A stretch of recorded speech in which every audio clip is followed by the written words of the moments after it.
Welcome to the Nerdist Podcast number 791. Let's go to the Nerdist Community Corkboard. This is real events happening in the world from Nerdist folks like you. Aldrin Cornejo, who is a fantastic supporter of all things comedy. He comes to a ton of shows. Totally good dude. Totally good dude. He says his friend and regular Nerdist showroom attendee, Doug Culp, and he run a house called Duplex Comedy Suplex. This is every Thursday night. They do it out of their duplex in Little Armenia in Los Angeles. It's an intimate space with a very positive vibe. We've hosted many of our favorite comics, including Kyle Clark. Each week, he creates a flyer for the next week's show by doing what he calls hashtag sketched improv. He asks the audience for 3 suggestions. They combine them all into an image that he presents at the end of the show. For more information, go to facebook.com/duplexcomedysuplex. Do you see? This is why you can do the thing that you want to do. These guys are comedy fans. They started you might go, well, I don't have access to a theater. They started a show in their fucking apartment. You have no excuses, and well done, Aldrin and Doug, for that. Facebook.com/duplexcomedysuplex. Dave Furtick writes, I'm one of the producers of a show in Greenpoint, Brooklyn called Puppet Playlists.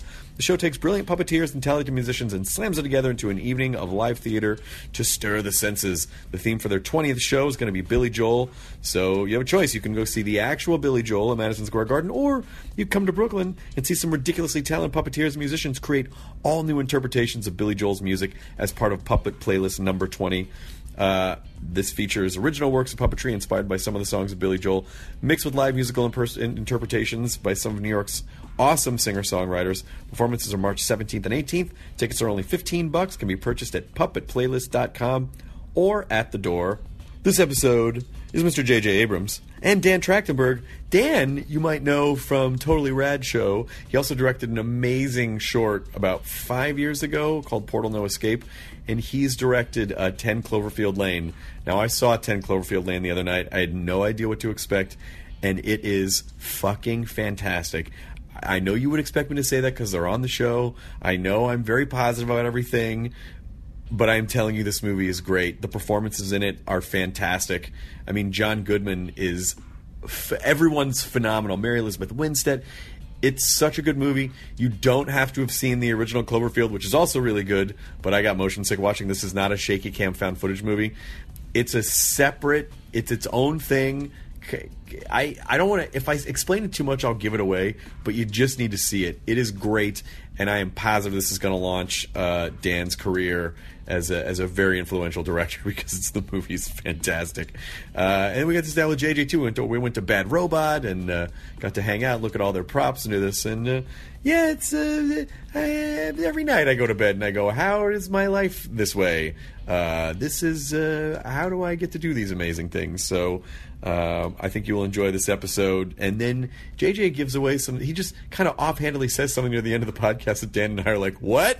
What did you just say? That I don't think we knew or anyone else. So listen for that at the end. You'll know it when you hear it.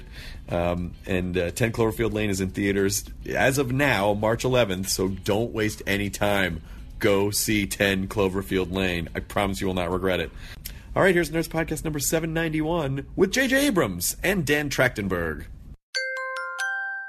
Now entering Nerdist.com.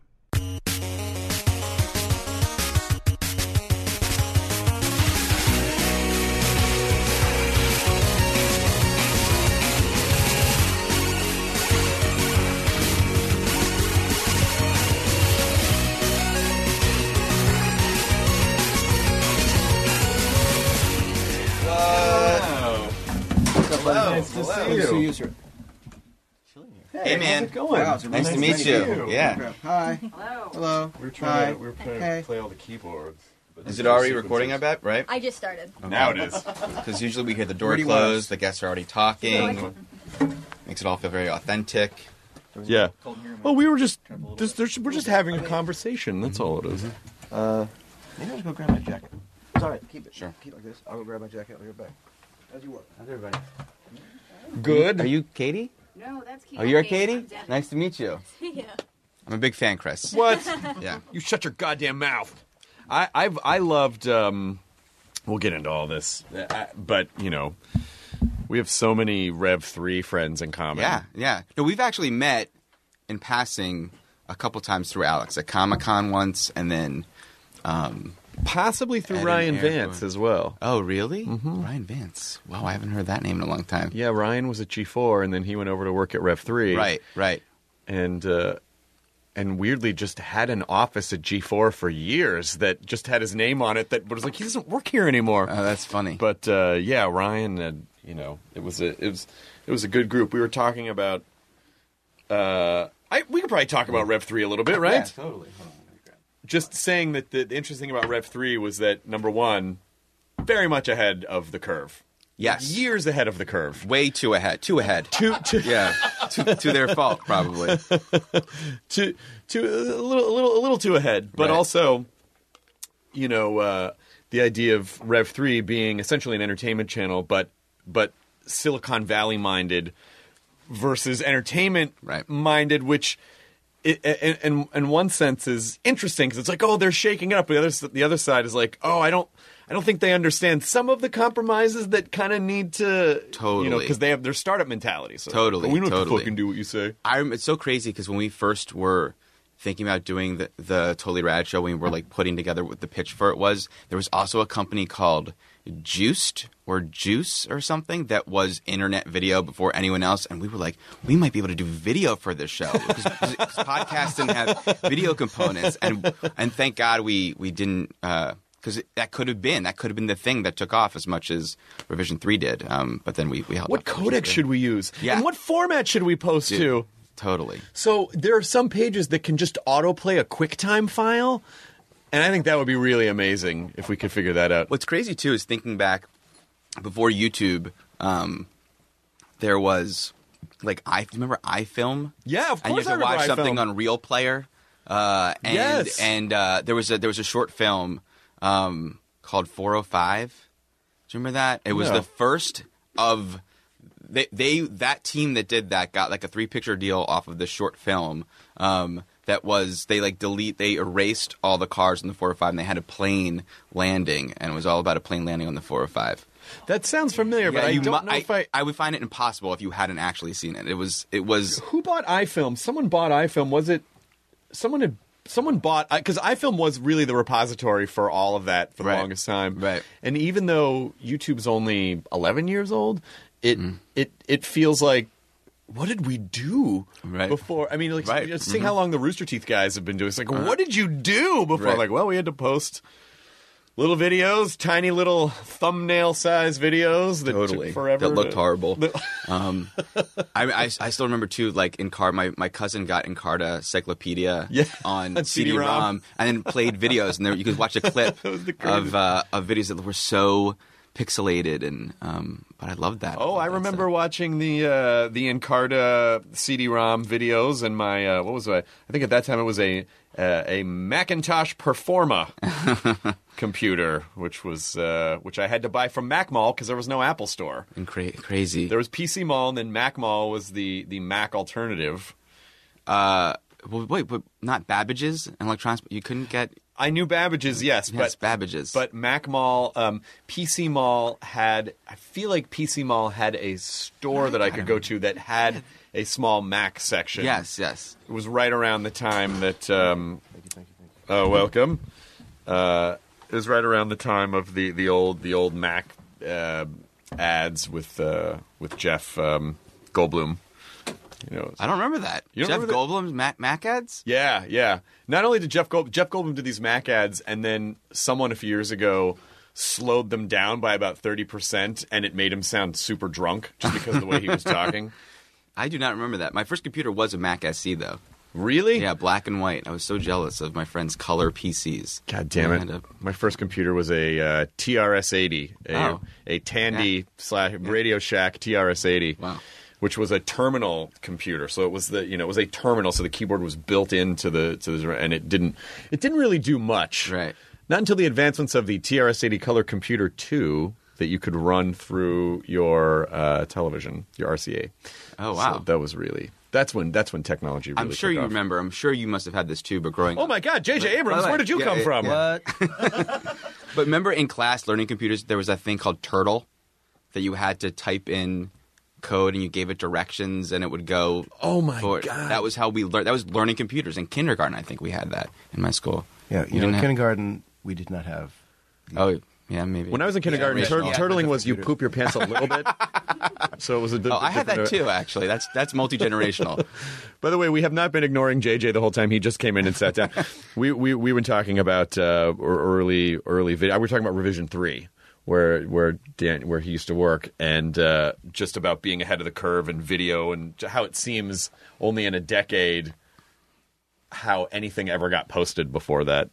Just because. Do you remember 405? That short film that was the plane landing? With Yeah. the old lady in the car? Yeah, exactly. I actually referenced that in this TED Talk that I did years ago. Oh, crazy. Oh, the Mystery Box TED Talk? Yeah. What do you know? I show Look it. at that. See, you did know of it for sure. Well, I was a fan of yours from, not just because of Totally Rad Show, but also Portal No Escape is so fucking good. Which is like 5 years old now? Yeah. That's so crazy. That's great. I remember hearing you talk about it with Aisha Tyler, maybe even on her podcast, and I flipped out. Oh, yeah. I think we did talk about it on her podcast. That was so amazing. That was a long time ago. But that was really fun to make. I started out doing commercials and also hosting the Totally Rad Show, but always wanted to make movies, and all the commercials that I did were very like slice of life, emotional, documentary style, not big and cinematic, and ultimately like the kind of movie that I wanted to make. So I decided to do this short based on that because I was seeing a lot of success happening from these shorts that were very effects focused and felt more like effects reels than stories. And I thought this would be a cool opportunity to do something that's very story oriented and that also has special effects, but they're not, giant robots and aliens, which is stuff that I love, but the effect itself is something that's sort of interesting, and so on the one hand it can be something that's very visceral, but it's also something that engages you in a very puzzling way, and I also love like Michel Gondry and Spike Jonze, and I thought it'd be cool to have a visual effect that's sort of mind bendy as opposed to which is perfect for Portal, and yeah. at that particular time, like watching filmmakers use YouTube. And like, you can actually make something look really good, inexpensively, and showcase that this is a real platform for legitimate narrative content. Totally, yeah. I have to apologize to you, J.J. Abrams, because Say no more. All right. What am I supposed to do with this baby? Nobody apologized for. Okay, well now let's explore that. We were at a snazzy party after the Academy Awards, and Oh my gosh, I met Tim Cook, and I froze because I didn't expect. I was talking to someone from Apple, and I go, "Oh, Tim Cook's over there. Have you met him?" "No." "Tim, come here." I'm like, Oh, God. "No, I wasn't prepared." Oh, God. And then I didn't know what to say. I meant to thank him for protecting our privacy. right. Couldn't get that out. It was just like, I saw you at an airport. Like, it was just the... Right. So I turn and grab the person next to me to go, holy shit, I just met Tim Cook, and it's you. Yeah. And so then I was embarrassed for a couple of reasons, Right. because number one, you're like, yeah, and I know we're, you and Tim are friends naturally. And I just felt like a complete douchebag. No, it was very. It was sweet that you had that reaction about him. Because it's incredible what they do over there, and it's deserved. Mm-hmm. But he's such a good guy, and I totally understood that crazy excitement. But it's funny. There's this crazy thing that just happened to come up that in this. An episode of the show we're doing where he was actually he was written in as like a cameo, and he'll never do it. But I was basically trying to sell him on. You don't know if he won't do. He might do it. Would that be fun? That would be amazing. It'd be amazing. But it's funny how no matter where you are in your career, it's like I feel like I'm doing a million things, but then I look at you and I go, no, JJ's really doing a million things. But then you probably look at Tim Cook and go, no, Tim Cook's really doing a million things. We're all doing a million things, but the things that like what they do, it's incredible when you think about the tools that we use that have come from that place, and now you see that giant building that they're building. You've seen the videos of this, right? I've seen like some of the concept. Wait, I haven't seen. It's insane. It's a new compound It is that this they're giant. It's a huge ring. It's like this massive, donut shaped. But it's insanely big. It's and you just think, what are they going to do there? Like, Well, it's clearly a particle accelerator that's going to open some sort of a window into another universe. It's incredible. I'm just so. Yeah, there it is, Dan. Oh my gosh! I'm so in awe of Awesome. Of from what- space, It looks really though, fake, though, to me. I have to say, from space, it'll kind of look like the Earth's butthole. I mean, it's amazing up close, but I think from far away, it does. That's it does. funny. It does look like a butt. Just a little bit, though. Just a little bit. Just the inner ring. Just Not really the whole. Yeah. I wonder if I say that and someone hears it and they go, "God damn it!" And they just Like cancel the plans. or they just cut it in half or something, just so it doesn't look exactly Right. like a thing. Yeah. How do you keep your brain together? How do you keep, especially because when I heard the announcement for 10 Cloverfield Lane, feels like it came out pretty quickly, and now the movie's coming out, and I think I just felt like, but you just got through the space movie, so how were you able to packet switch and get into the production of this? Well, we were working on this for a long time, and Lindsay Weber, who runs features here, has and produced the movie with me, was running point on it, and I was involved early on. I was less involved, just sort of watching dailies and throwing out suggestions during the shoot. But it was, Dan, had it under control, and Lindsay was doing great, and she was there on set as well, and in New Orleans. And then when we finished up with Force Awakens, I got to be a little bit more involved, and again, would just offer opinions. But it's Dan's movie, and it was a really fun kind of, in a way, an antidote in a way to the sort of massive responsibility of Star Wars, to get involved in something that was fun to work on with people who were terrific to work with. That was a much more intimate movie that we actually, that no one had expectations for. And so it was literally the opposite experience, and it was up to us to try and get attention. This movie deserves it, I think. I think Dan did an amazing job, and we were hoping that people would, and we'll see what happens, but hopefully people will react well to the film itself. But I think Dan did an extraordinary job, and for me, it was just a blast to work on. I mean, I saw it. So Tuesday, I got an email from Paramount that said, we really need you to see the movie before you do the thing. And I go, I don't, I'm moving and I'm editing my comedy special in addition to At Midnight and Talking Dead and Nerdist and Podcast. Like, I can't create time. You're doing more than Tim Cook. I'm doing a lot more than Tim. I just want it to be known that I'm doing more than Tim. And I was like, I don't know if I can do this. And I said, we won't really be able to talk a lot about the movie anyway because we can't spoil anything. And they said, if there's any way you can see it, just try. So I called my fiance, who is my who I have the most responsibility to, and I said, I know we were supposed to do moving stuff tonight, but they're going to Paramount's offered to screen 10 Cloverfield Lane, and we watch every horror, sci-fi, everything together. And I said, do you want to just kind of make this a date night? And she was like, yeah, let's do it. So then it became this really fun date night. They set up this private screening room for us at Paramount. And the movie was fucking fantastic. It was so good, Dan. Awesome. It was so good. Awesome. It was unexpected, and it didn't. She What did your fiance think? she loved it. Okay. My first question when they said, will you screen the movie, was like, is it shaky cam found footage? Because I almost threw up. I loved the first Cloverfield, but there were a couple times where I thought I was going to throw up and pass out. Yeah, me too. And I had to. I was just listening to most of it. I actually didn't have that reaction to Cloverfield, but Blair Witch Project, I saw opening night at the Angelica in New York, and I walked out and puked my guts out, literally. Yeah, left the theater and threw up everywhere. I get motion sick, and I didn't at all in Blair Witch. And on Cloverfield, I remember saying to Matt, I will throw up when I watch this movie. Can you please? And I never did because we were watching it on the Avid, so you're looking at a small screen. Right. And then I remember at the premiere, I watched and I saw my dad literally leave the theater. Oh my gosh. And I was like, I'm going to be right behind him because I was like, it's really hard. And yet it's true to that style. Yeah, absolutely. But dear Lord. Absolutely. Yeah.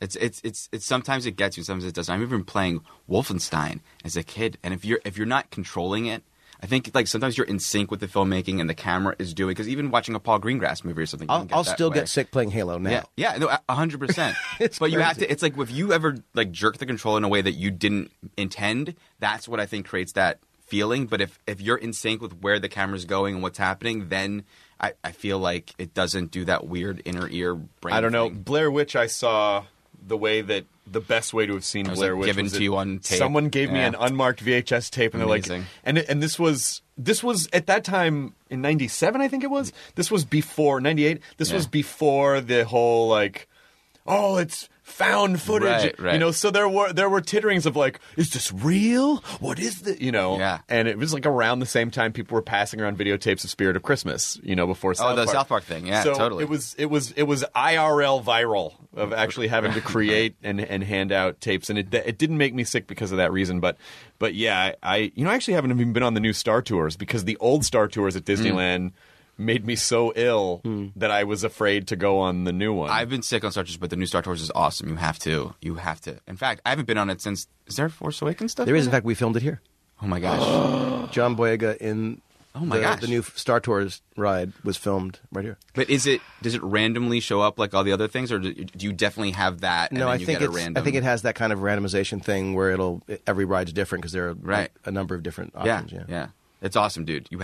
I think it being 3D is sort of helpful because you're more immersed. You're a little more immersed, but Maybe. but I don't know. with your movie though. Yeah. No nausea-inducing. Yeah, and what's great about it is because when I tweeted out this movie's amazing and people need to see it, which is honestly how I felt. I really think people should see it. Oh, that's awesome. Because it's unexpected and it's not.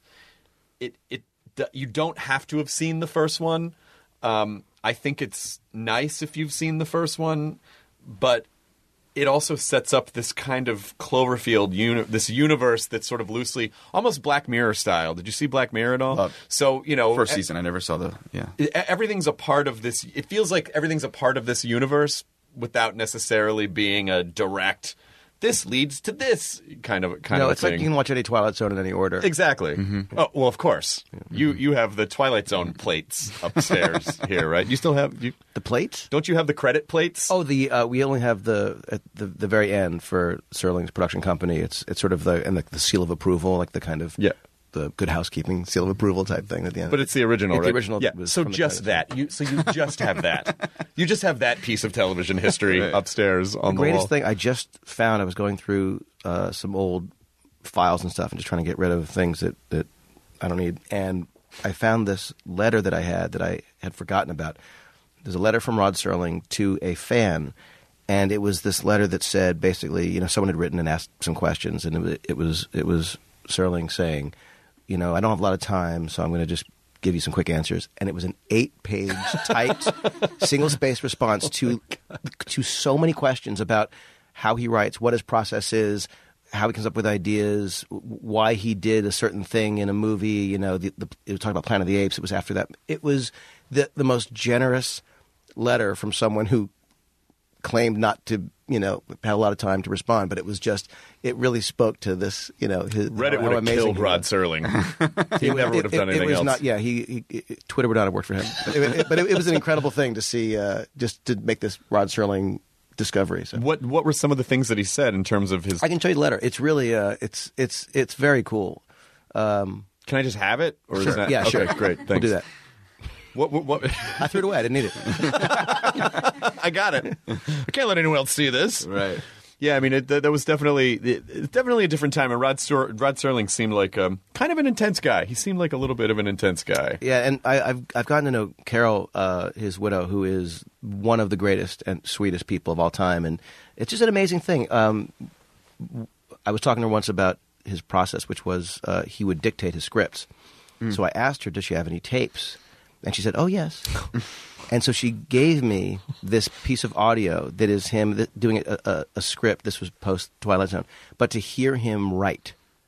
And I listened for the first time. This was years and years ago. I listened to it for the first time in my office at home, and it was like 1:30 in the morning. And I put it on, and I was just alone in the middle of the night with listening to Rod Serling writing, and it was so beautiful and so creepy. And you'd hear where he'd turn off the microphone because he was just thinking, and then he'd turn it back on again. Oh my God. And it was just amazing. And it was his process. And you heard him coming up with it. And then he'd revise the line he just did, and he'd give the tape. It was on a dictaphone, and he would give the tape to his assistant, who would then type it all up. But it was an amazing thing, and she is a wonderful, wonderful person. Carol. Was there hemming and hawing? Like, did you see him fumbling for words at all, or was he always? What he would do is he would make specific corrections about things that he would say. Like, he would make sure it was like formatted in the right way. Mm-hmm. But what was cool was where he would pause it, because he would kind of go on a run of a couple lines of dialogue. Then you hear and you just know he stopped and thought and considered. Then he kept going, and it was just this. It was an incredible insight into a hero. Mm. Well, speaking of that, when the last time we were here, I think it was probably like 4 or 5 years ago, maybe, talking to you about. We were talking about 8mm a lot, and the format, or Super 8, or Super the format 8mm. Super 8, not 8mm. That's the 8mm was the Nick Cage movie. Joel. I know you're always obsessed, Joel Schumacher. You're always obsessed with that movie. You always come here and talking about that movie. Yeah.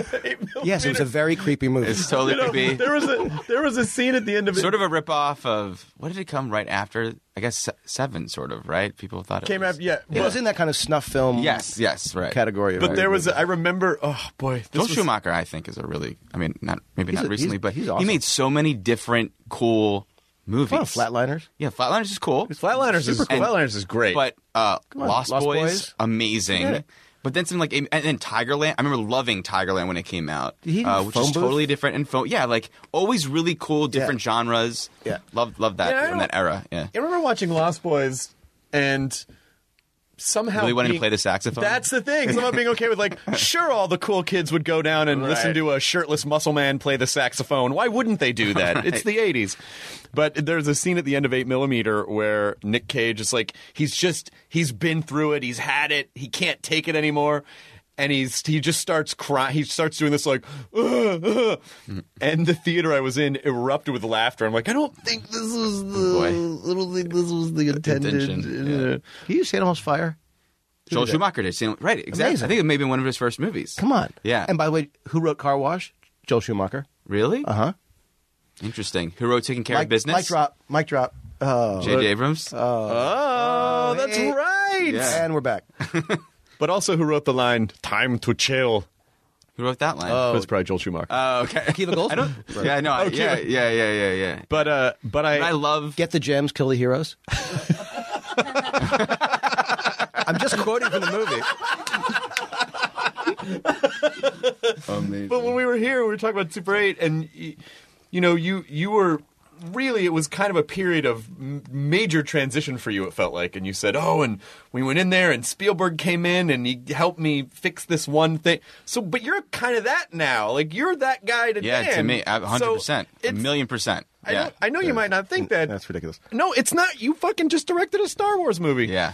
Is there any kind of weird postpartum after doing something of that scale where you, probably your whole life, you go, wow, that would be the ultimate. And then you do it, and it goes well. So what do you feel afterwards? Well, I'll tell you what it is.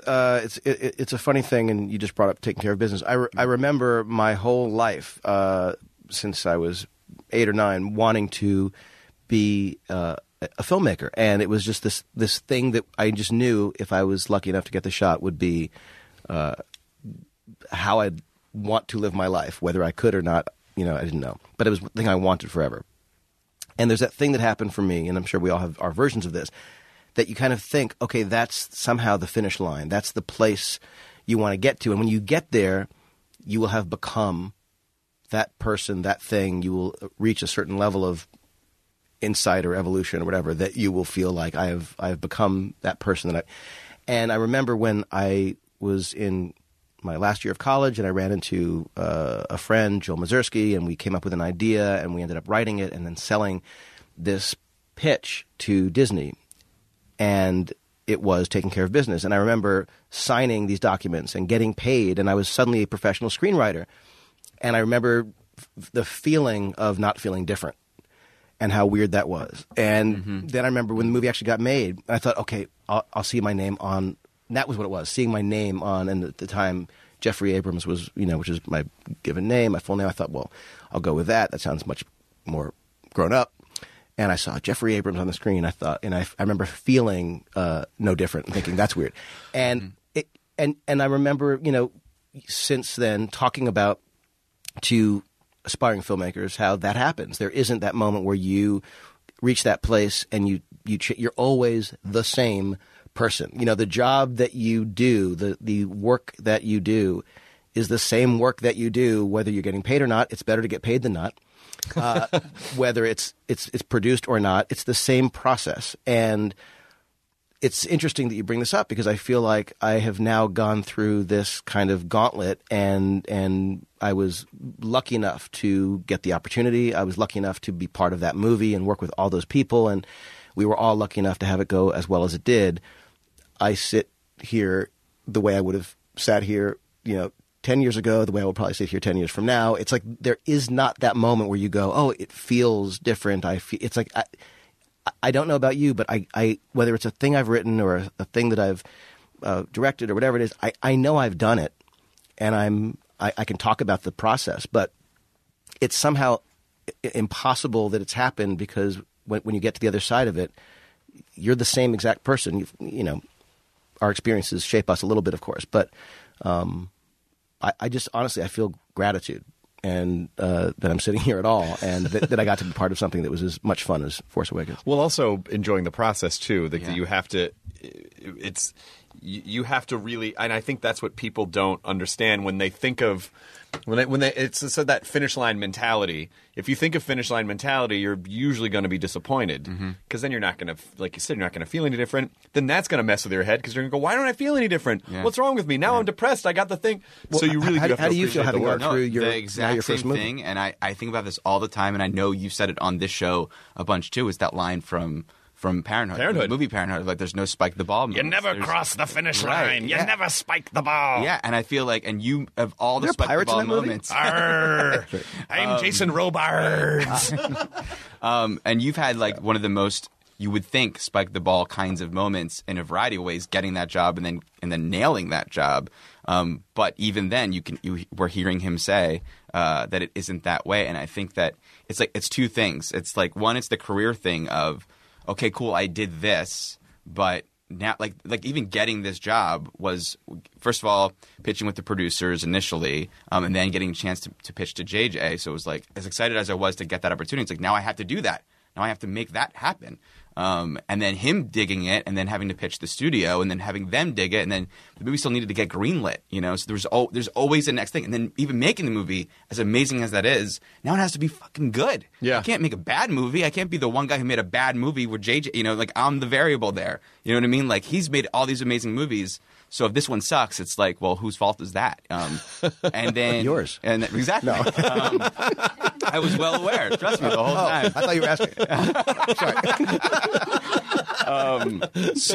So, and then now having done this movie, it's like, now I gotta think of, okay, what's the next thing? It has to be better, So career wise, always. But it's interesting the way that you say it, how it feels the same, because that to me was the big realization making this, was that on the one hand, it felt like technically nothing I'd ever done before. I'd never done something on this scale. But at the same time, it felt exactly like everything I'd done. It felt like making movies in my backyard with my best friends and action figures. And I think that's also why movies work. That's why stories work, because everyone feels the same feelings. Like when you were a kid and you had a crush on someone, that feeling that happened in you, the little butterflies and all that stuff, that's the same feeling that you have. And when you're afraid of something, that fear, that rush of fear that you feel, it's the same feeling. It might be of different things and about different things, but it's chemically the same process. So when you see things in a story that delight or make you feel, you're going through those same emotions. That's why we can all sort of nod our heads and go, yeah, that feels true or whatever, Yeah, and the entertainment business friend zoned me for a long time, like every girl I had a crush on when I was a kid.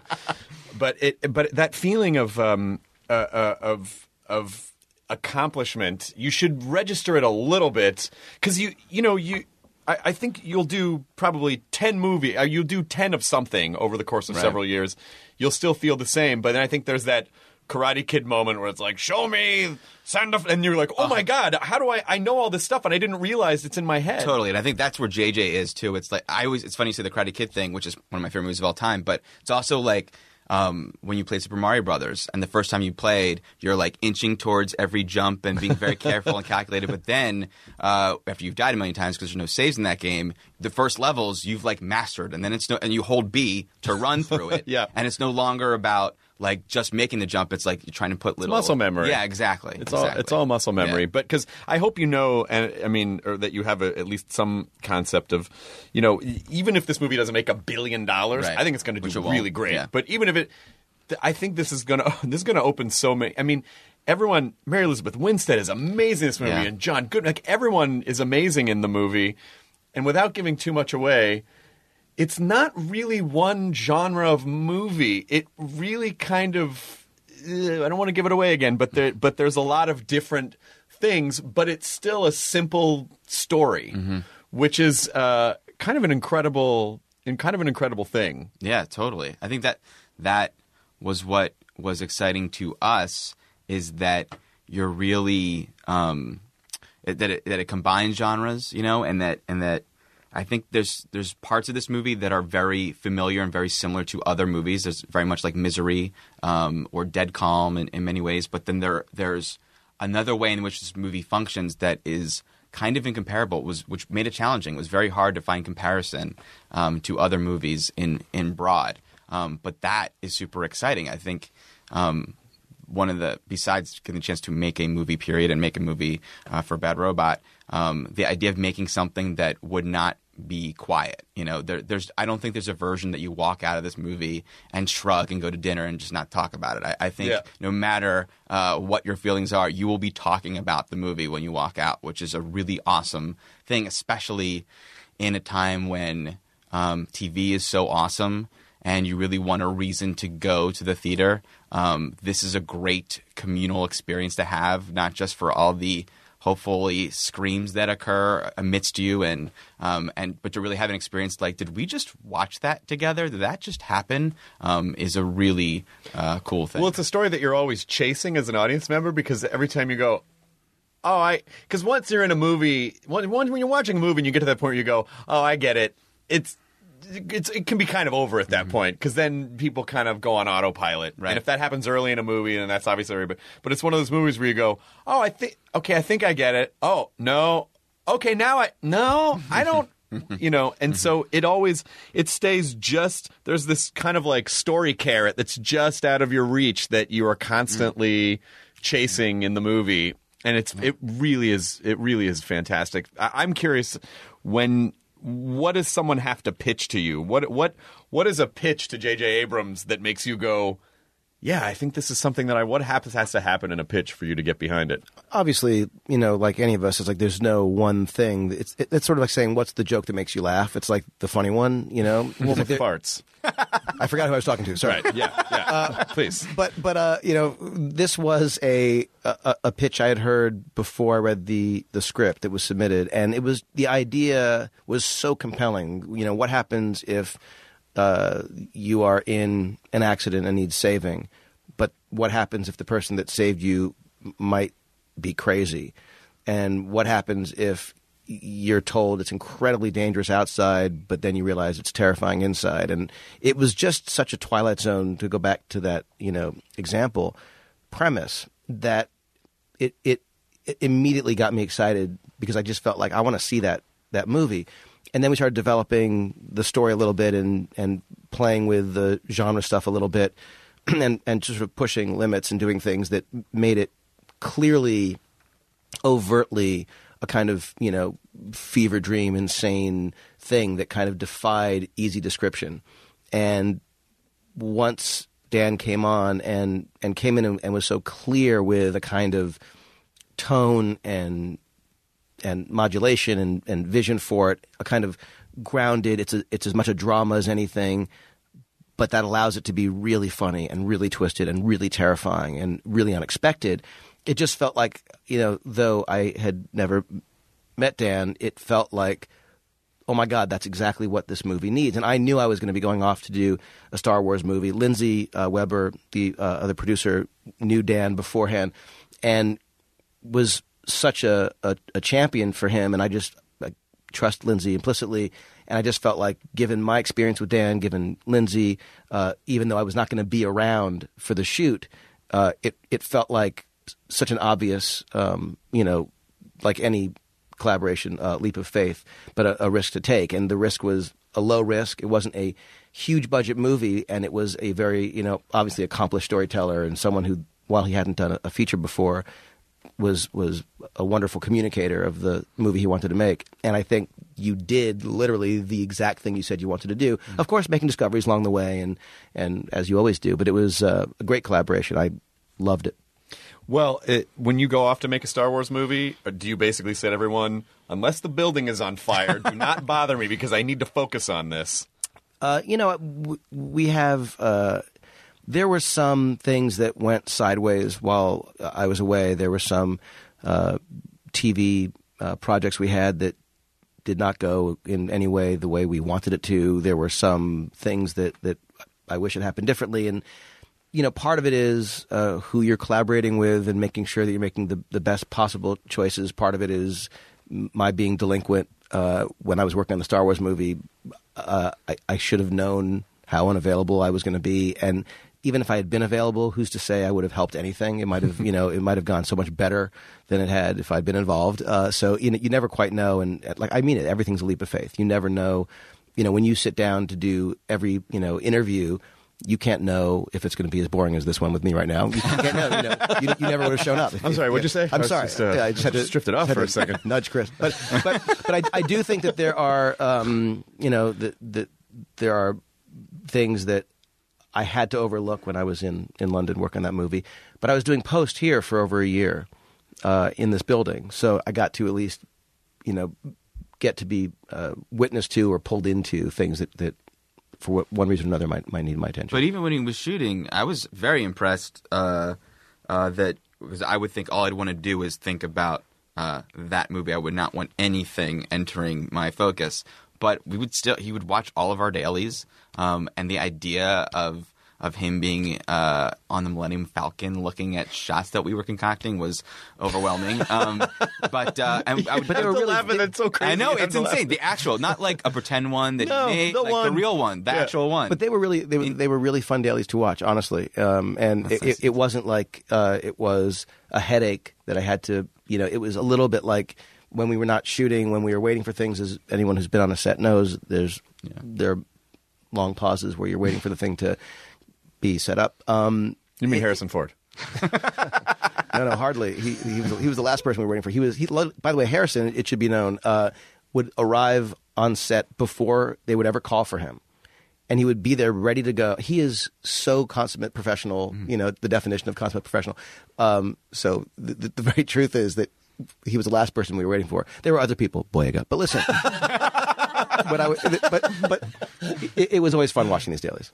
Well, the great thing about Harrison Ford is at Comic-Con a few years ago, he was surly Harrison Ford. Right. I remember. I was there. The handcuff for Cowboys vs. Aliens. Yeah. Well, actually, no. It was for Ender's Game. Oh, Ender's Game. Yeah. Cowboys vs. Aliens was the year there was the stabbing. Yes, which I was there. I was sitting two rows away from it. I was there for that too. Yeah. Ender's Game wasn't Ender's Game after Cowboys and Aliens? It was, yeah. Yeah, but he was there for Cowboys. He was there for Cowboys for sure. Yeah. He was there for Cowboys first, which I think was 2011 maybe, and then 2 or 3 years ago for Ender's Game. Yeah. And he was surly Harrison Ford. Like people would get up to ask a question and be like, "What would Han Solo say if he met Indiana Jones?" And be like, hello. Yeah. Like he was that guy.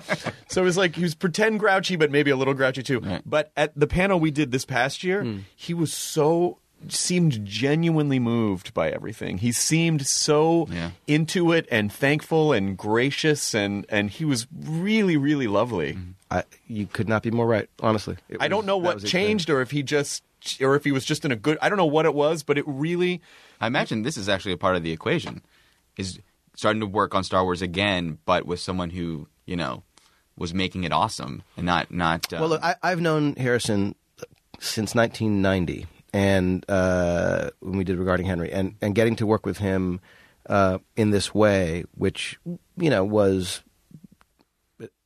a scary proposition, to direct him, not just to be writing something, but to direct him, and not just direct Harrison Ford, but him as Han Solo. It was like impossible to know what that would be like. And then when that accident happened and he was hurt and he was off for a little while, I think that the combination of being back in this role, of being reminded of your mortality, of being in a role where the character, literally meets his demise in the movie. There are all these things that were like, I think it's a very different thing to be where he is now in his life and be dealing with those stories and being, 30-something years old and doing Return of the Jedi and begging to be killed. I think that there's a sort of, as Han Solo himself has, I think Harrison, he's lived these years. He's a wiser guy than he was. He's so brilliant. I've never worked with an actor who knows the thing to do before you would ever ask him to do it. Like, he knows where the camera is. He is so like the last great movie star. He's like, he is that guy, and he just knows exactly what needs to happen. I more often than not would throw an idea out to him. He would sort of complete the sentence and do the thing, and I would just say thank you. Like, it was like he knew how to do it the next take, as opposed to getting there and spending 4 or 5 takes to make it work. But I think that his appreciation for being this guy in this movie with this cast, that he had so much fun with Daisy. He had so much fun with Boyega, and it was like watching him with Carrie again. They would laugh, like the things that they would say, and she's so, out there with her brilliant, humor, and he got it, and it was like a little bit of a reunion that they got to celebrate because they could appreciate doing it, which you can't do when you're 20 or 30 years old. Right. Understanding how this business works, understanding how lucky we all are to be here at all. They came to the party with knowing what the rest of the world is like, knowing what it is to, be out there and see people who they know, maybe not have the lives, the careers that they did, maybe not even be alive anymore. You know what I mean? Here they are, not only still standing, but as good as ever. And I think that they could appreciate the opportunity, and it was beautiful to see. Well, now, okay, so this is the perfect time for my pitch it's called Regarding Henry. So when he lands at the bottom of the thing after he's been stabbed by Kylo Ren, he's not dead. He doesn't die. He just forgets who he is. Oh my gosh! And then he has to be rehabilitated, Yes. and Leia's got to come in, and it's a whole separate. It's basically awesome.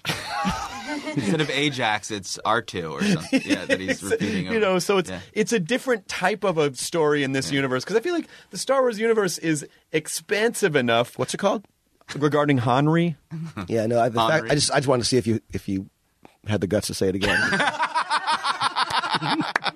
Because you know that it's such an amazing idea that you're going to go do it, so you just wanted to make sure that funny. I was okay. There was in the year the movie came out, there was a porn film called Regarding Heine. Yes, I remember that. And I Really? bought and I bought it, and I had the I box. didn't see it. I just remember. I remember I had the box on a shelf when you first come into my house I lived in. And anyway, and my friend David Spade came over one day.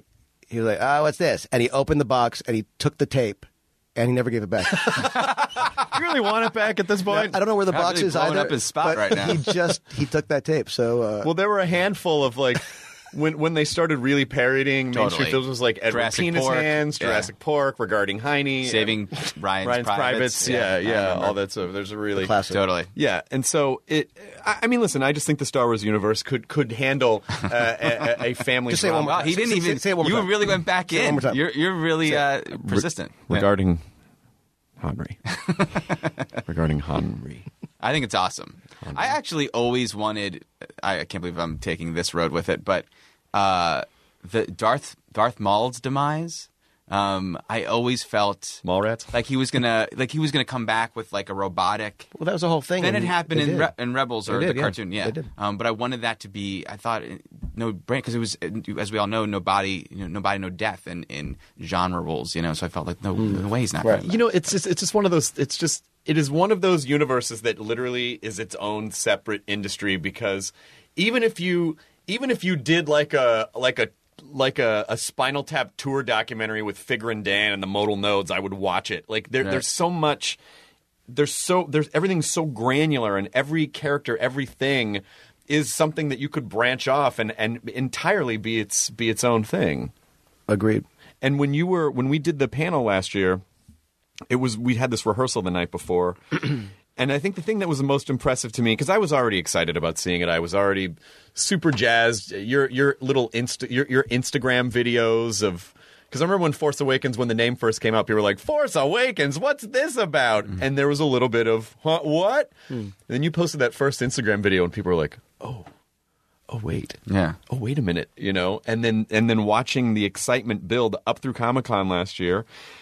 And seeing you and Frank Marshall and Kathleen Kennedy and Brian Burke and other and just Larry Kasdan. And Larry Kasdan. Yeah, not Frank. Not Frank, but Frank was actually there. Frank was there. Was he there for Jurassic? He was in the. He was at the. He was in the rehearsal because he was there with. Oh, that's Kathleen. right. That's right. And Lawrence Kasdan as well. But you were all laughing, but you were also very human about the whole thing, and it wasn't like a, boy, we're sure going to make a lot of money on this. You were so sincere about, I just want people to like it. I care about it. I don't know if people are going to like it. I think they are, but this is really important to me. And that kind of, that it was almost like a fan approach to them. It's almost kind of a fan film in a weird sort of way. Do you feel that? Feel like that? I don't know if anyone working on a saga or a series of movies or even a show, on some level, it isn't doing that because it pre-exists. My guess is the people who are doing it because they love it, that they care about it. So you could argue that that's true. But you said you weren't that huge of a Star Trek fan, and you still made a good Star Trek movie. True, but I also said that in working on it, I actually started to see the things that I wish I'd given it more of a shot when I was growing up because I had friends who loved it, and I just never did. And I started to love it, as a late adopter. But I loved it because I'd gotten to know it. And I saw how powerful those relationships were and what Roddenberry had created and the whole sort of paradigm and that notion of unity and the optimistic future. And there were so many things that I hadn't appreciated just because I'd never really given it a chance. But I think that with going to Comic-Con with that movie, with the trailer, it was the behind the scenes featurette thing. It was a very it was another scary sort of threshold to cross because it was like every time we revealed something, we didn't know what the hell the reaction was going to be. And of course, we anticipated that there would always be blowback from some corners and some people. And of course, there are. I mean, you're never going to make something that everyone's going to like. And yet, except this podcast, apparently. Of course. but it's an amazing thing to see how generous the fans were. And it's really a testament to how much they wanted to go back to that place that George created, that they love so much. I just think seeing people, some of whom have been working in the business for a long time, still having the kind of child, especially, Kathleen Kennedy is someone that I completely worship. She is partially responsible for almost everything that I love. What's amazing? Have you ever been to her office? No. Can I? No, she won't let you go. No, but you should break in because there's a shelf that she has near her desk that just happens to have like all the great American movies, and she's produced all of them. Yeah. You have a great collection. I love those movies. And you forget that you could name all the movies that she produced, and you would be leaving out half the movies she produced. You can't believe the movies she's made, and she's unbelievable. And you can talk about something and she can sort of nod and say yes and then tell her personal story, having been involved in the actual creation of the, prep, the shoot, the post of films that, are the obvious ones and then the ones that you don't even remember that she was involved in. You think, dear God, how did she do all this? She's unbelievable. And when you talk to her, it's kind of the same thing. We're like, I don't know, this is just a thing that we did. We solved these problems, and that's what's kind of exciting for you, I would imagine, as you're sort of standing on the precipice of this now, this career, this hopefully long career ahead of you. And there might be a point in 30 or 40 years where you're like, how did you make, that Regarding Henry, which was such a great title that you had to go make it. I was like, no one's going to say that. Was so in love with it. No one's going to say that. They said, Dan, you got to rush out and make this movie. Right. And, and I'm sure for you... Was that Jason Robards? No. Jason Robards is here for your treasure. Yeah, forgot that. He's off to find Peter Pan. I made him Irish now, or like a weird. I don't know. Wait, what's the Peter Pan thing with Jason? I made him a pirate. Oh, and so okay. then I turned him into Captain Hook. Got it. And then I just assumed that he was trying to find Peter Pan. Got it. Are you going to pitch Parent Hook? You never cross the finish line. You never spike Let's talk the about Dan's ball, career. whatever that Dan's means. career. No, what I was going to say though when you were talking about Force Awakens, the title, and how appreciative JJ always seemed about making and all that stuff. What I thought was so cool, I can't believe if I ever mentioned this to you or not, but I thought about it a lot, was that I feel like I'm sure there's a lot of bad versions of doing a Star Wars movie again, but I think that there's also probably a number of good versions as well. But it was the way you guys chose to make it, like specifically that title, is genius, and it's functioning for the movie's purposes, for the actual story that the movie's telling, but it's also functioning in a way For the audience, For the too. audience, but then also all of the marketing, the first teaser, and then that thing, and then finally getting to Chewie, we're home. Like those were every grown man cried in front of their computer when that really happened. acknowledging the audience's relationship to the movie and the story of the movie, the way that the movie unfolds. You always feel like it's speaking. You're so invested in the story because it feels like you. Like the fact that there's a character who heard of Luke Skywalker but isn't sure if it's true. All those things. Well, that's what got me excited when I first talked to Kathy about it. And then we knew in the materials, in the teasers, that we needed to talk to the fans. We needed to say, we're with you in this way. And so that there was an intention there. But it was, every step was terrifying because you just don't know is it going to work. That's the interesting part is you as the filmmakers having this meta conversation with the audience of like, we know what you're worrying about. We know it's going to be okay. This is, it's in good hands. Although I would have pitched this as an opening. Everyone gets in the screen. Everyone sits down. And the screen come back, and the screen opens. And then Jar Jar comes on and just goes, "It's a me, everybody!" And then a lightsaber just cuts him in half, and his body folds in half, and then the crawl. So if you wanted to do that for like a DVD, maybe for Regarding Henry, that can be the opening. See, he's I'm picking up on project. it. I'm next generation. I'm telling you, JJ, this is gonna it's gonna be 3:00 in the morning. And Regarding Henry's going to pop into your head, and you're going to start getting ideas for it. It's going to be a brainworm that's going to infect your brain. It already is. I'm already thinking about things. Were you already thinking about the next thing? Have you already thought about the next thing, or are you just trying to get through Cloverfield? We finished this movie very recently, and which is awesome. Which is the blessing and the curse of technology now is that you can finish so soon. And I'm sure like on Mission Impossible, that was still film prints, and we weren't where we are now, so you weren't able to be down to the wire so much. But the idea we can really make things as perfect as we want to make them is so awesome and such a privilege. But it means that we really were working until the very last second. So I was so focused on that. I mean, there was some things. There was a movie that I had in development before making this.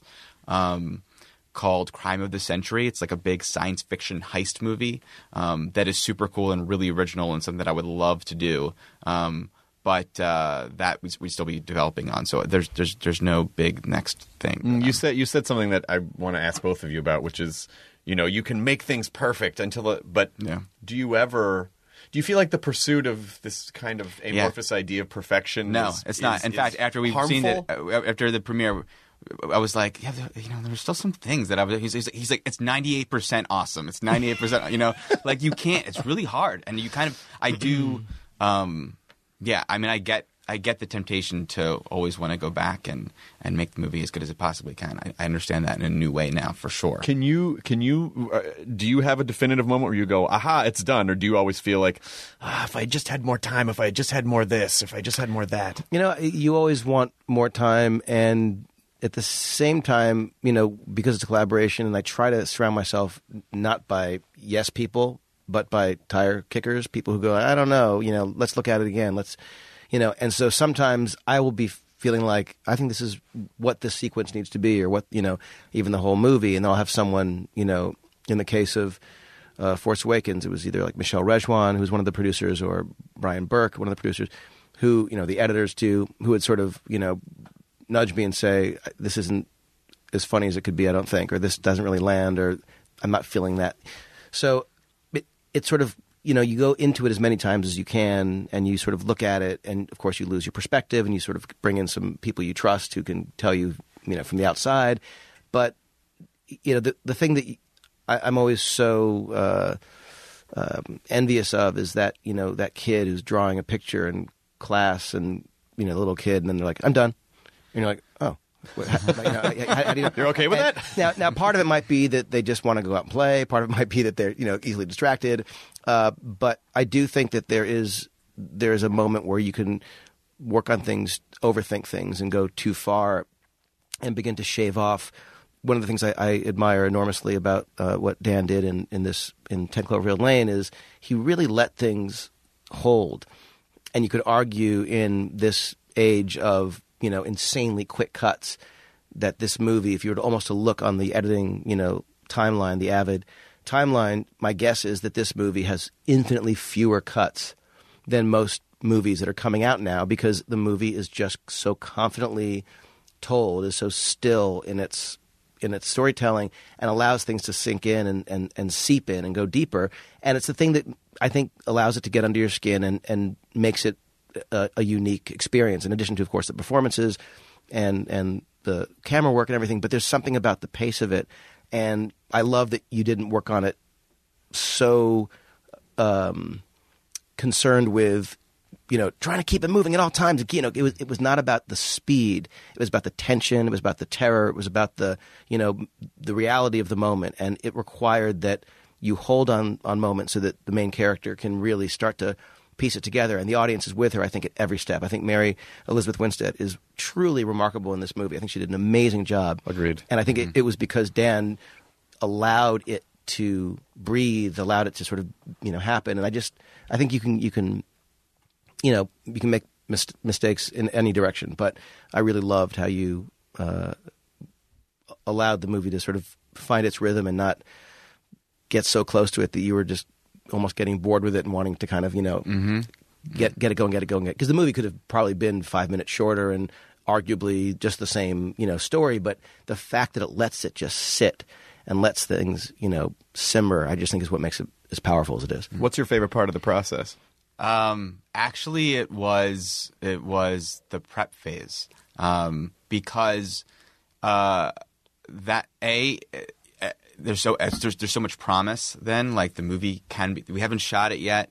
We weren't looking at the footage. We aren't like, oh, I wish I had this or that or whatever. Everything you're talking about is all very exciting, and there was something very cool about going to an office every day. This is a job that you don't often, at least for me, I'm not going to an office. And as a kid, I always really envied the idea of like wearing a suit and carrying a briefcase and having things in a briefcase that I went to an office for. And I'm sure I would actually hate that job, but this came the closest. I had an office. We would all have meetings with sterile lighting and talk about the blueprints and the design of the set. And there was just something cool looking around and standing amongst grown men and women taking very seriously the idea of make-believe, it's like, this is the same thing that we would talk about as kids in our backyard, but we're not. We're adults, and this is we all have to take it very seriously. We really need to build this and all that, but it's all to help further the character or the story or make this exciting thing happen. And like that is so and I will much tell you, fun. The very thing you're saying is the same thing that Steven Spielberg still to this day feels and talks about, which is that this amazing how lucky it is to get to be part of that. And it's not that you or he are in any way unsophisticated. It's like it's that childlike appreciation right. for the process of getting to create an illusion and play make-believe and then show it to people. And it's like that's the thing that as you are beginning your career, it's like that's the thing I think that is critical to hold on to is never lose sight of how lucky it is to take the job very seriously and sort of laugh every step of the way and appreciate how impossible it is that we get to do this at all. Well, JJ's really, I want to say too, because it speaks to that. Handsome? Yes, smokingly handsome. It's so obvious. Striking. Striking. Yeah. I can't even look at you guys okay? This is like Star Tours. Like, it's so striking that I'm gonna get vomit. Yeah, because it's so like I'm overwhelmed. It's intense. It's very intense. Yeah. JJ very much encourages trying to accomplish hi-fi results in a lo-fi way. Specifically, there's the car crash in the beginning of the movie, and we had done some stuff on a gimbal, this really sophisticated piece of equipment that shakes a car and moves around and all that stuff. And he really championed the idea of getting some additional stuff that could be more intimate with the character. All we needed was her performing the hell out of it and moving the camera around, and that stuff is the better moments of that car accident. And not only did it make the movie better, did it make the story better, did it make the scene better, but it also made the process more fun. Like, I found myself like, oh, this is so much more rewarding. You're right. It really is pulling off a magic trick. Like, people don't even know. It's one thing for them to think something looks cool when you made it using a cool tool. Right. It's another thing to do it in the most homegrown way possible and it still look as expensive as, that is a special kind of rewarding feeling. That he is, huge on, and really encouraged that throughout the whole process. It was a lot of fun. Yeah. Is there anything specific that you took away from the Star Wars movie? When you got to the other side of it, what did you feel like? You must learn loads every time you get behind a camera or go through that process. What did you learn the most from this? It's really what Dan is talking about, which is that the moments that you need, some of the most important moments are things that you have to sometimes get later, that you have to, we shot nearly 10 minutes of the movie here in the stage next door, and it was getting moments, getting shots, getting pieces that were missing from the scenes when we were shooting them. And sometimes it was rewriting things, but a lot of times it was about these incredible, critical, intimate moments that when you're shooting a big sequence or you're shooting anything, you're getting, obviously the big gross motor function stuff you need, but when it gets to sort of the fine motor skill things, sometimes you just don't have the focus because you're trying to make the day. You got to make sure you're getting the stuff. So, for example, when we were shooting the first Star Trek movie we did, there's that whole scene near the opening when the young Kirk is stealing the Corvette and he's driving in the car and he's being chased by a cop. And we shot this whole thing over a couple of days, and we had this kid on this rig, and we had this, cop vehicle that was on this arm that was, allowing. So it was a huge thing in the middle of farmland, and it was just, we had a ton of stuff to get, and we got all of it that we could and that we needed to, and we cut the whole thing together. And when it came to doing a trailer for the movie, they showed me this one cut, and it had this moment with the kid, and I thought, God, it's just so not as good as it needs to be. And I had never really thought, we hadn't reshot anything for that movie. And I thought, God, if we could only get, we were doing the sound mix at Fox, if we could only get that shot of that kid and change his reading. And they said, well, why don't you shoot it? And I thought, oh, of course. I hadn't done that, and we didn't really do any reshoots on Mission 3 either. So I thought, okay, great, let's try that. So while we were doing the mix, we went to the parking garage at Fox. We got the car, because I said, well, if we're going to do that, I'd love to get a couple close-ups of the kid in the car. So it was very much like the car crash with Michelle. So we got the kid, and he had to wear a wig because his hair was different entirely. And he showed up, and we had the car, and we did the beat where young Kirk sort of stands up, having just almost fallen into this big, quarry. And he stands up to basically say what his name is, James T. Kirk. And so while we had the kid, I also got him driving. It's a long story, but it has a point. And so we then got him driving. We just shook the camera and had the kid. But there are 11 shots in that sequence that we shot at the Fox parking lot that are of the kid driving, him looking back, him screaming and kind of rebellion, all these things that we just didn't know we needed exactly when we were shooting with the Russian arm and the car and the rig and the kid. And so you just the answer to your question is, you learn in the editing room, always what you wish you had to make the sequence that much more fun, that much funnier. And the thing you never will regret is getting those close-ups of the actors, of the characters, of their eyes, of their experience, because it's literally the thing that keeps the audience in the scene. And you can have the coolest, biggest, craziest, CG fest ever, but none of it will matter if you're just looking at figures of, people at a distance or a God's eye view. It's like you need to be in the face of the characters, I think, and it sounds maybe obvious, but I see it again and again and again. When I look at a sequence that I've done, I realize I don't feel a thing. And I realize, oh my God, I'm missing that moment. So, for example, when Rey and Kylo Ren are fighting in the woods with the lightsabers, and there's that moment when he says, I can show you the ways of the Force, and she hears the Force and she closes her eyes, and then you see him looking at her and her eyes are closed, and then, she sort of lets it in. We did that, next door, and we did those shots, which had never bbeen part of the script or whatever, because I knew when we were cutting it, I was missing the turning point moment where she goes from almost being on the edge of the cliff, almost meeting her demise, to turning the tables and fighting back. And so we did that here, and it made the scene powerful, and it was literally as close as you could possibly get to her face, and it was all about her eyes, all about his eyes. But when we were at Pinewood, shooting on that massive stage with, literally hundreds of trees and, hundreds of people, and it was just, getting those close-ups, we just didn't think to do it because you're just trying to make the days work. So it's the same thing. That lesson is the same lesson that I think you learn whether you're doing an episode of a TV show, the first film you're doing, or the latest Star Wars movie. It's always the same kind of thing. You have to get those details or nothing will work. So just out of curiosity, is Luke her father? Like, do you want to just... and then what happens next? Right. Can you... I'll give you Ryan's number and you can call him. Ask him. It's the only thing that I love about not directing the next movie is that I get to forward everything to Ryan. Yeah. I mean, that is kind of a... That must feel like a... yeah, but that won't... But people are still going to bug him. I mean, they're really going to bug him. Yeah. That's not going to... I mean, I'm just going to get business cards with Ryan's phone number printed out. Right. You know what you stepped into. I mean, it is I think it's an amazing universe, but it's also... Actually, we'll know. We will stop bugging you because we're going to know. Like, that's what's so cool. We're going to find out. Like, it's not the end of Jedi. It's we're having more. But it's like you said, where you never know how the audience is going to react. And I interviewed George Lucas for something like four years ago.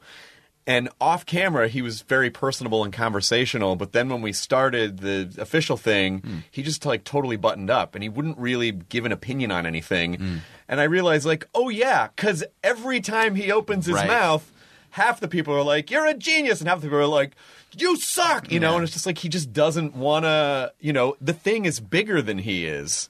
So are you okay with just letting it all kind of be whatever it's going to be? Look, entering this world was without question it was unknown territory. It was a risky thing. It obviously it means so much to so many people, so it can be like a divisive thing. Any decision. There are immediate opinions about, but I also know that it was an opportunity of a lifetime, and I'm thrilled to have been part of it. I also know it is bigger than George. It's bigger than all of us. I mean, that thing he created, which there's all sorts of sort of revisionist history about what was written at the beginning and what everyone always knew. But the fact is, we all saw it was called Revenge of the Jedi until it was called Return of the Jedi. We know things changed as they went along. It's like, that's beautiful, and it's what storytelling is, and it's cool. No way did anyone, I think, predict what Star Wars was going to mean. Even if he did think there would be a few movies or 6 movies or 9 movies, whatever it is, you cannot predict something like that. So the power of entering, the power of Star Wars and entering that world, it really doesn't matter in some ways what any of us say. It's its own thing that so many people invest in, and certainly, not the least of which are the fans. And I just think it's really great to hear, and I think it's really great, especially for young content creators, or young or old, it doesn't matter. But just the idea that, the process is what's important. Being flexible sounds like is the most important thing. Being able to sort of be structured, but flexible in the moment, because you never know what's. But I think Dan happen. Did this, and it does not matter what it is. It's always the same thing. But to be open to the better idea at every stage. Yeah. You want to speak to that at all? Yeah, big. I mean, the thing I realized early on too, and it being my first thing, that it'd be stupid for me to pretend like it wasn't my first thing.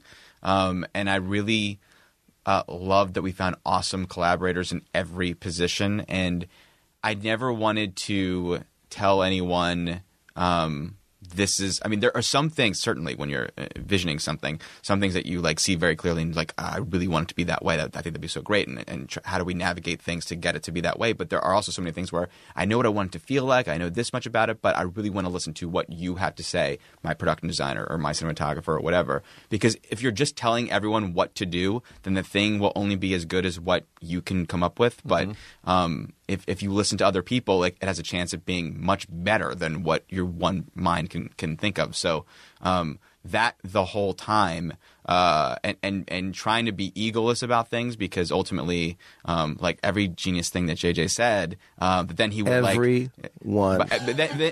then he would like regret and like, oh, maybe that's not good. Like I often had to like convince, like some of working with him was saying no, we need to do that thing you said. That thing you said is awesome. Let's do that. One of my favorite things about working with you is that all of us in whatever room it was, editing room, visual effects review, let's talk mixing about this stage for a while. No, but it was you were open to the better idea, and you knew, as I think one must, that it doesn't always come from you. Yeah, it comes from the person who's been really focusing on that thing, or the person who's got a life perspective that's not yours at all, who says, well, what wouldn't she feel this? In the case of Michelle, this is a female character who, I know that sounds obvious, but having people like Lindsay Weber to fight for what she thought Michelle, should or should not be about, what her sort of story is. I mean, we changed some fundamental ideas about kind of where she came from and where she was going at the end of the movie, partly because we wanted to build her up, and so Lindsay had amazing ideas, as did other people.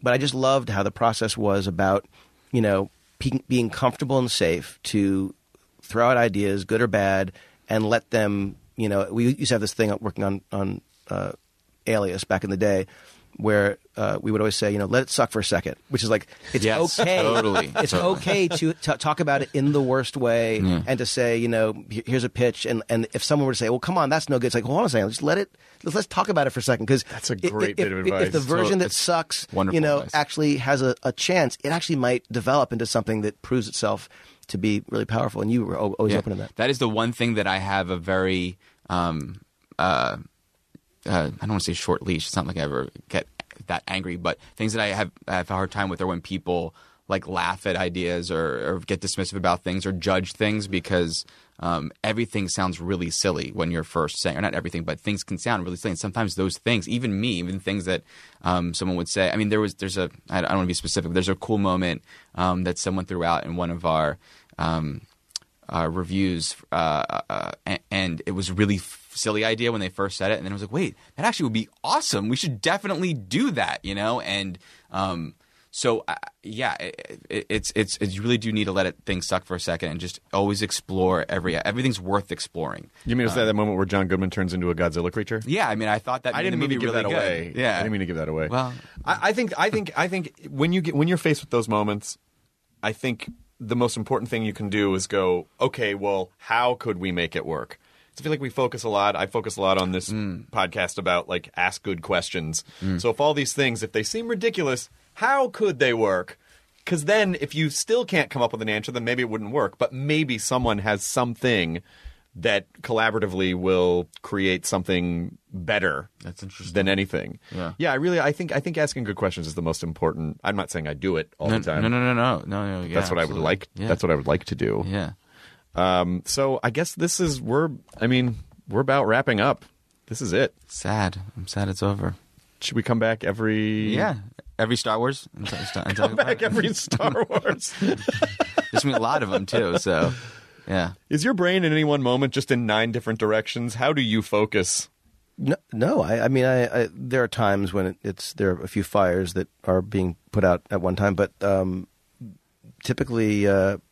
And I don't know if this is just an ADD thing. If I'm turning a bug into a feature, I can't tell if it's good or bad. But I'm able to be present in the room I'm in, even though the next room will be a different podcast. different story. Yeah, I don't want to hurt your feelings, but Mark Maron's in the other room. let's just say, and he's not happy. Right. But no, I'm you must feel the same. You're probably prepping, editing, a bunch of things at once, right? Yeah, but I also I like you. I mean, there might be peripheral parts of my brain that are forming things that I know I will have to address, but I am usually pretty good at like, this is what I'm doing right now, and this is what's important, and this is what I can focus on, and then I'll deal with that other shit later. And if I don't get to it today, then I'll deal with it when I can deal with it. It's just like not putting too much pressure to do everything at once. Well, the thing I'm learning is just to say no to certain things, like to not get involved in certain things, because it's easy to distract yourself with so many different things, and suddenly you're not giving the best of yourself to any of them. And also when you have kids and a wife and or a husband, and you have a life that needs to be more than just distraction. It's like it can be dangerous to be in too many rooms. I think at one people time. can get addicted to the ideation process, because you get that rush of adrenaline, like, this sounds amazing, But I think there's a separate skill set with maintenance, like maintaining things, seeing them through. That's an unsexy process. True. However, the reason that the other side of that, I guess, a little bit is the reason that I wanted to try and have a production company was for this reason. We would not be sitting here if there wasn't some of that. And this idea that came to us that we got excited about and we started talking about, this was long before Dan was involved, was one of those situations. And you have to you never know exactly when to say yes or when to say no, but you have to try and figure out, like, what's your gut? That's the only kind of litmus test you've got, I think. And the fact that we're sitting here talking about this movie, which I'm proud to be associated with, I think, Dan, you did an extraordinary job with, that came out of the desire to have people like Lindsay Weber, who works here, who was able to shoulder that. So while I was off, working on something else, she was able to make part of her day job, and she's got her own, array of things, developing and producing this movie, which, by the way, she did with a newborn and was in New Orleans. Amazing. And she was juggling a million things at once. So we all are on some level, but finding the right people who share a similar, excitability about certain things, who are really good at what they do. You don't need to micromanage. It helps. I would not be here if I didn't have the people who work at this company. But there is something you do also have to take credit for being able to attract good quality people who want to be. I mean, would you say Kathy Kennedy is a mentor? Was just Kathy one of your mentors? It's very weird you even say that, because I've told the story before, but quickly, when I was 16, Kathy Kennedy called Matt Reeves and me to ask if we would repair these 8mm films that Steven had made when he was a kid. And it happened because we were in a film festival and she read about us in the LA Times. And so we, of course, said yes, and we did the repairs. And then years later, I got to meet Steven. Joe Mazursky and I went in for a meeting. Actually, it was about a Roger Rabbit sequel. And we were what? Yeah. Whoa. Hang on a second. Mic drop. No. Wait. You don't just gloss over that. Yeah. What was that? Just real quick. What was that? What was that? It was a whole thing. I actually even have some storyboards for a Roger Rabbit. What? Oh my short. God. Yeah, it's a whole thing. No. Hang on. I'm sorry. Yeah, no. Yes, I do want to hear the rest of the Kathy Kennedy story. Could you just give us a minute version of what the sequel of Roger Rabbit was supposed to be? First, you have to do your best Roger Rabbit voice. Oh, please don't make me do that. I already said regarding Henry like 12 times. You did. And I already hate myself. And by the way, for the last time was sad. I gotta go. Oh, okay. No, honestly, it was. We never really even got to that phase. We were writing an outline, and it just honestly, it went away before it was anything. But this was a long time ago. Was there Zemeckis involvement with that too, or not? He probably would have been a producer on it. Right, but this was 1989. Mm-hmm. This was about 20 years before the internet was born. So, in any event, we're at that meeting, and it was the first time I met Steven. And at the end of the meeting, I said, Mr. Spielberg, just need to say that a few years ago, Matt Reeves and he stopped me and he goes, "No, I know, you repaired the movies that I made." And he knew. And then he said, and I will never forget this, and I did not understand it at all. And frankly, I still don't quite understand it. But he said in that moment, Kathy Kennedy says that you're her protege. And I was like, what the hell? Like, it was the weirdest thing. I mean, I didn't, who the hell knows? In any event, and it was literally 30 years later that she called to ask if I'd be interested in working on Star Wars, and so she has been, as a movie goer, kind of an idol, an inspiration, an icon, and personally, she's been someone that, watching how she deals with all of her projects and her 2 kids, and being in a marriage with this amazing other powerhouse producer, Frank Marshall. She's unbelievable. So I don't know how Kathy, and whether she feels this way or not. I don't know how you not look at her as a mentor, no matter who you are, because she's just an incredible, accomplished. Well, I think producer. I think mentorship is one of the most important things that you can be a part of, because good mentors, I think when people go bad, it goes back to Karate Kid.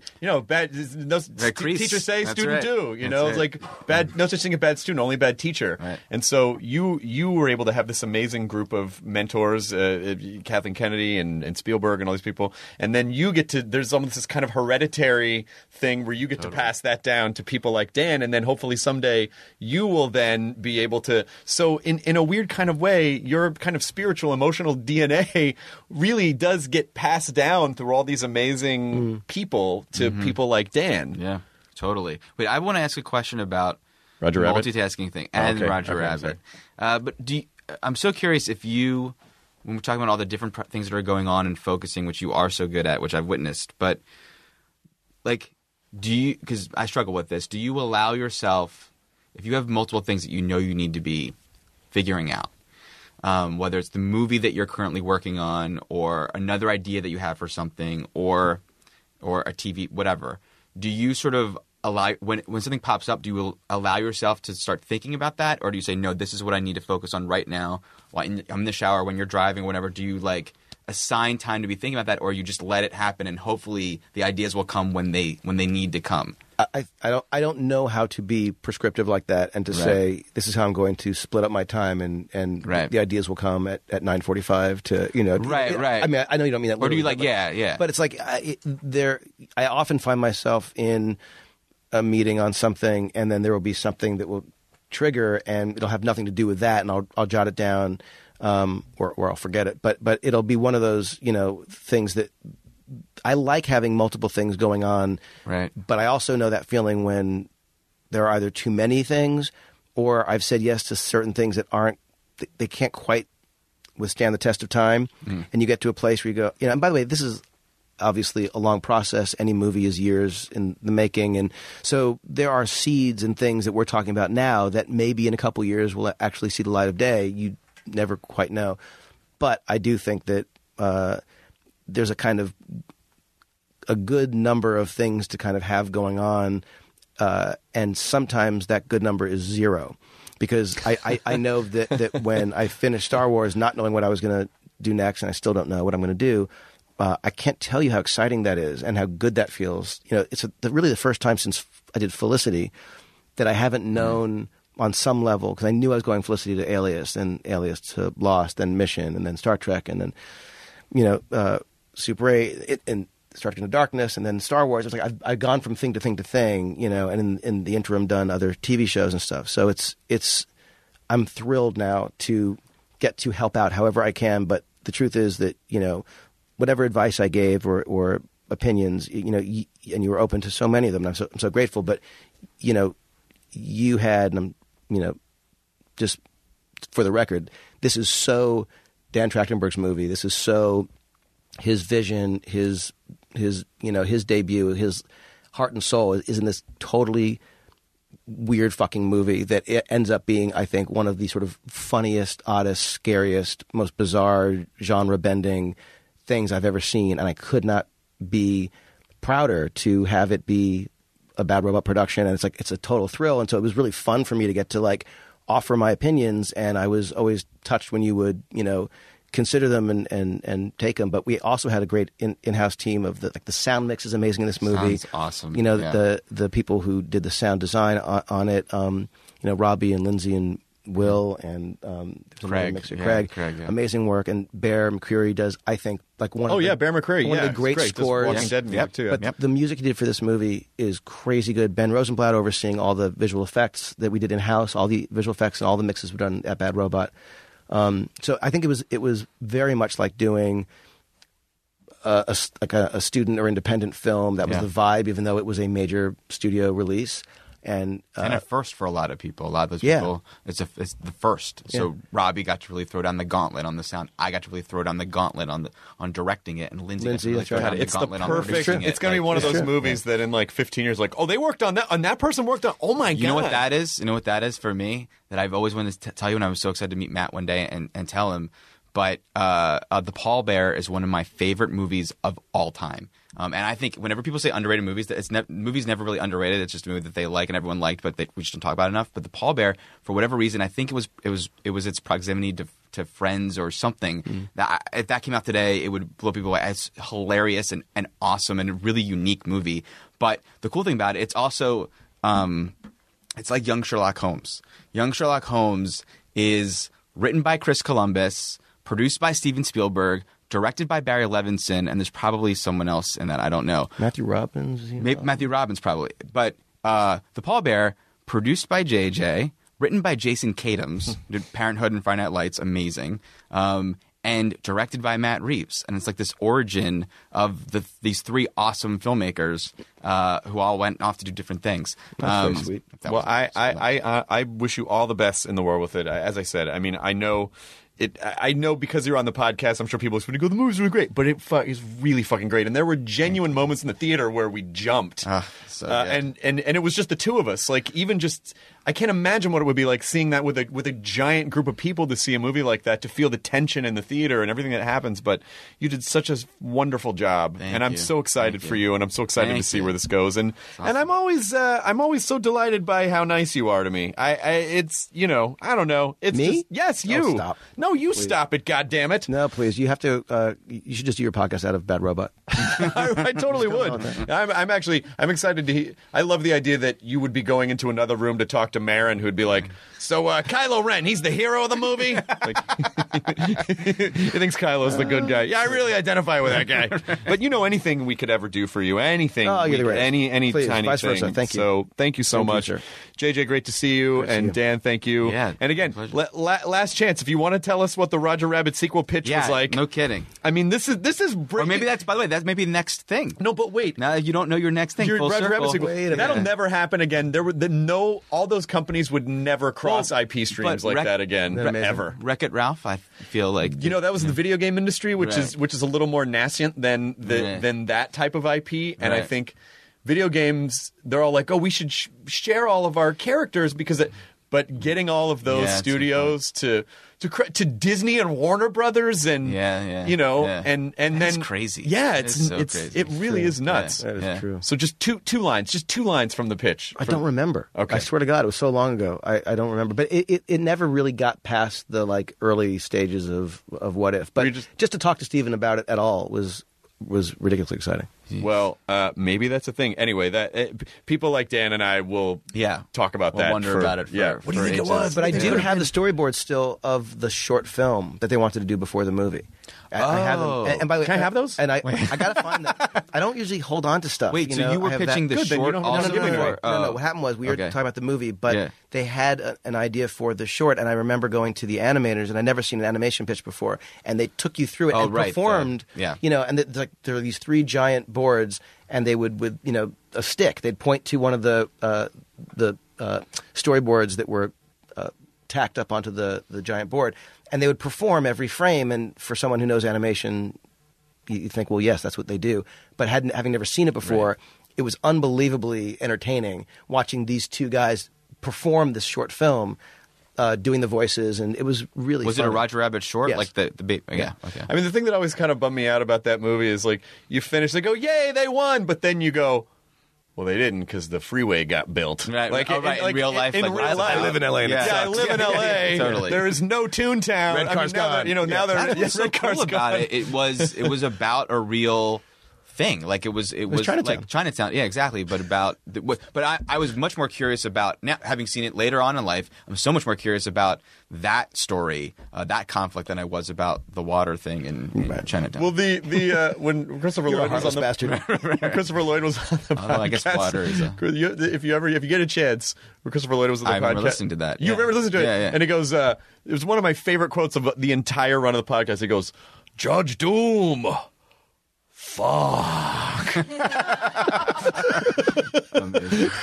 He's amazing. Yeah, he really is. Oh my God. Yeah, he really is. But Totally. you guys are most amazing. Thanks for being here. 10 Thank you. Cloverfield Lane is, by the time this comes out, it's out. So Okay. people should go see it. Go support good movies. Go support. What are you calling it genre-wise? Are you saying it's It's a suspense. If it was in the time of Alfred Hitchcock, he'd be calling it a suspense picture. It's one of those suspense Yeah, pictures. yeah, it's a mystery suspense thrill ride.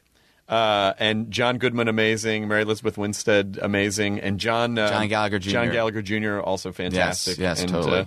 You've done a great job, and Thank you. and everyone should go see it. That's it. Awesome. Enjoy your Thanks burrito, for your everyone. kind words. Thank you. Cheers. Now leaving Nerdist.com. Enjoy your burrito.